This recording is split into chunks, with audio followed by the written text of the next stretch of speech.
Hello everyone, hi, it's George here. I hope you are well.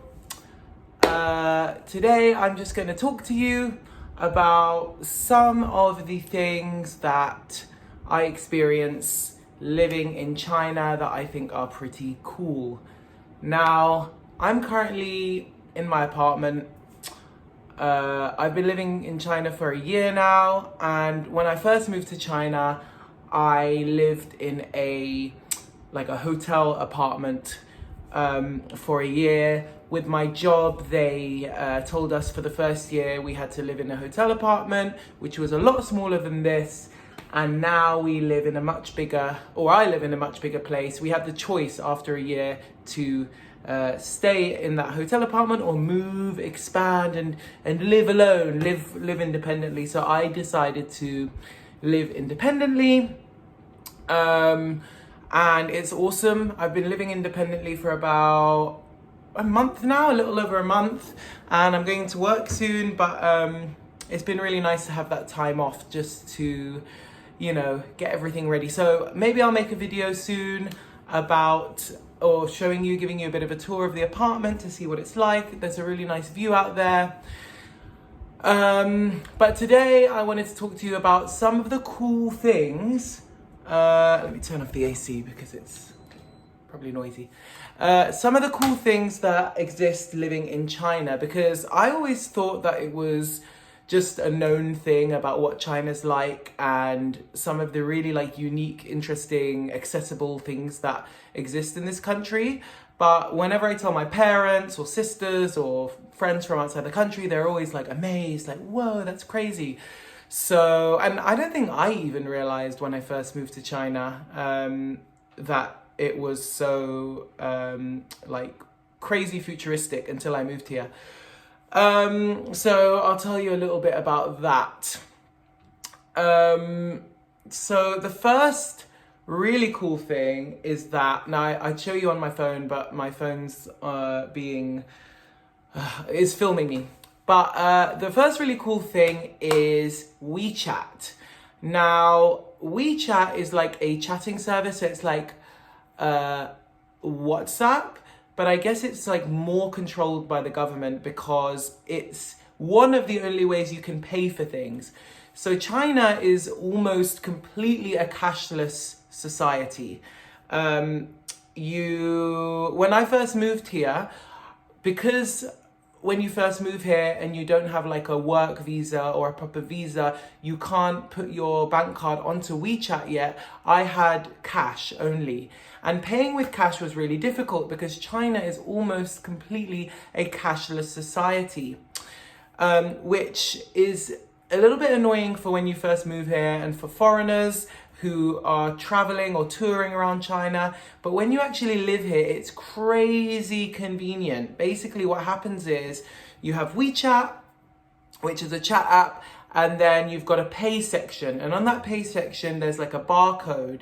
And in every shop, all you do is you scan your barcode and they have a little scanner, they scan it and it takes the money out. You got your bank card all hooked up from there, and everything you need to pay for, you just scan your barcode on WeChat and it takes the money out. So you don't have to pay by card, you don't have to go into your wallet and find a little card, you don't have to do any of that, you don't have to get cash. Going to the ATM is virtually unheard of. So that's really cool because it's very convenient. I've forgotten about the concept of even needing to think about having money on me or anything like that because it's always on your phone. Another cool thing about WeChat is that you can transfer money really, really quickly. I know that in the UK, you can kind of transfer money to different bank accounts within the UK very quickly. With WeChat, it's cool because you do it in the chat. So imagine on WhatsApp, you're messaging someone, they're hey, you owe me £10. You just go into a little thing, where you would usually go to send a picture or something, and you press transfer and you just put the amount of money on there. That is very cool. because it's so easy to pay people back. And also what's really cool about that is there's a function on there where you can split the bill. So say you're like at dinner with like 4 people and you want to split the bill evenly, you just go onto this thing called split bill, and then it asks you to put all of the contacts in your WeChat that like you want to split the bill with, and then it creates this group and sends the amount, and then you just press pay the bill, and it takes out the amount that you owe, the split amount that you owe, the fraction that you owe, and then you pay it. So it's just so easy. You never have to like sit there figuring out the division. You just put in the full amount and it figures it out for you. So I really like that about WeChat Pay. It's really, really quick and accessible, and it makes just life easier. I often think like if I move back somewhere else, it will be much harder like in the West, because I'll have to adapt to having to like think about going to the ATM, having cash on me, etc. A lot of people ask me like, what if your phone died? Well, it actually takes me to the next cool thing about China. If your phone dies, like virtually everywhere they have charging banks. So if you go like to the mall, if you go to the park, like even in the park, in little shops in the park, they have like these little charging boxes, and they're filled with chargers, like little, you know, like power banks. And all you have to do is you get your WeChat, once again, you scan the barcode on this box, and then you pay a certain fixed amount. I think it's like 100 RMB. And then it deducts 100 RMB as like a deposit, and then it gives you back an amount depending on how long you use the charging bank. So you scan it with a barcode, and then the power bank comes out, and then you can use it. And then what's really cool about that is you can like go anywhere, and then you just check the there's like a little app of this power bank. Once you scan the barcode, you go on that app, and then it shows you all of the power bank stations around the city that you can return the power bank to. So you can go to like the other side of the city, and you won't have to go back to that same power bank box to return the power bank. You can return it at another one. So that is super convenient, because even if your phone dies and you don't know what to do, you don't have money to pay, there's always a way to charge your phone. And Chinese people are really nice as well. I went to the supermarket the other day, and they didn't have one of those charging bank stations, but they let me just charge from their charger, and it's really cool that way too. Other than that, the last thing I want to say, because I don't want to make this video too long, is that Taobao is amazing. So Taobao is like the Amazon of China. So anything you want to order, you go on Taobao.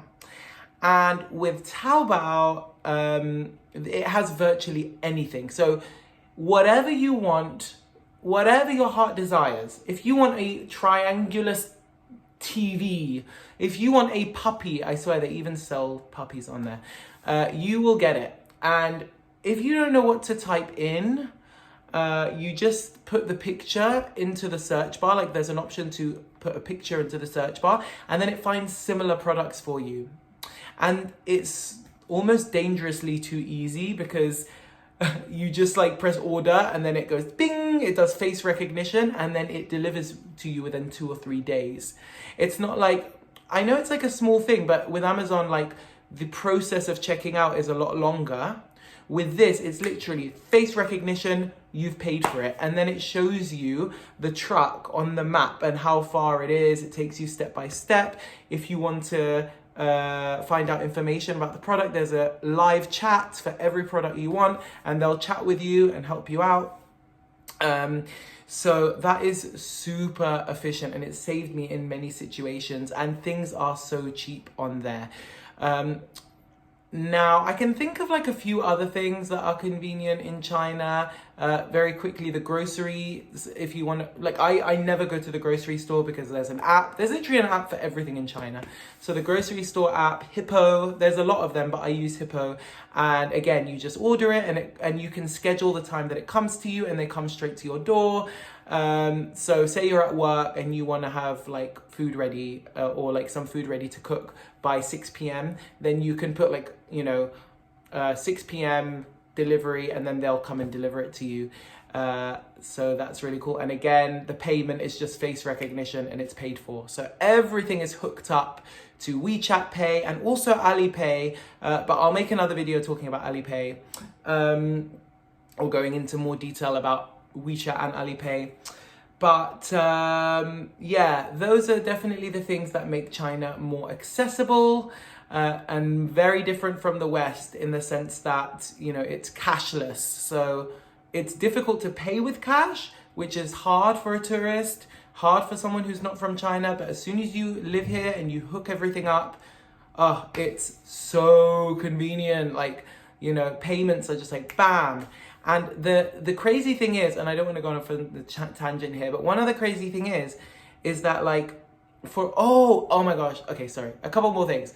Refunds, if you want to get something refunded on Taobao, literally you just cancel the order and it gives you the money immediately. It's not like 2 to 3 business days. Like, no, they send it to you immediately, the money back. And if you want to return something, you just press return. You put in like the time of the next day that you want it to come. So 11 and the 11 a.m. The delivery man comes the very next day, picks up the thing you need, and then presses the button and it returns the money instantly. It's crazy.